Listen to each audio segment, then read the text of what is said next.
আজকে বিকেলে দোয়া মাহফিল আছে, ইফতার পার্টি আছে, সেখানে কিছু আলোচনা সভা হবে।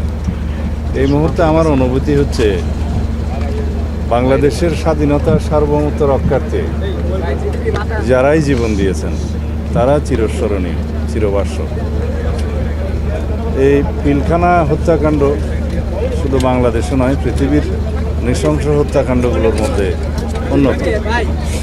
এই জঘন্য হত্যাকাণ্ডের পিছনে কী উদ্দেশ্য ছিল তা খুঁজে বের করার জন্য তৎকালীন সরকার দুটো কমিটি করেছিল, যার কমিটির রিপোর্টগুলো শেষ পর্যন্ত প্রকাশিত হয়নি। গত অন্তর্বর্তীকালীন সরকারের সময়ে একটা স্বাধীন জাতীয় তদন্ত কমিশন গঠন করা হয় এবং সেই কমিশনের রিপোর্ট আমাদের সামনে এসছে।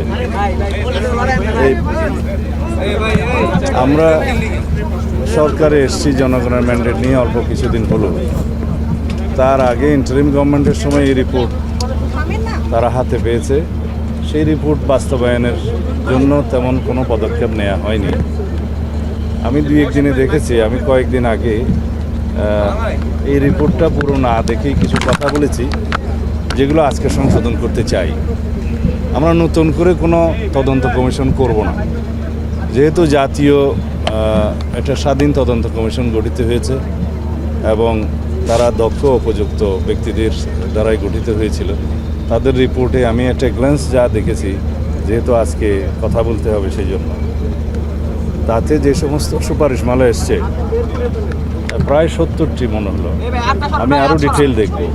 সেই সুপারিশমালার অনেকগুলো বাস্তবায়নাধীন, আর বিচারাধীন যে মামলাগুলো আছে, কিছু আপিল পর্যায়ে আছে, কিছু অ্যাপিলেট ডিভিশনও হয়তো আছে। এই জুডিশিয়াল প্রসেসটা সমাপ্ত করা হবে। আর অন্যান্য যে সমস্ত রিকমেন্ডেশনস আছে এগুলো আমরা ধাপে ধাপে বাস্তবায়ন করব ইনশাআল্লাহ।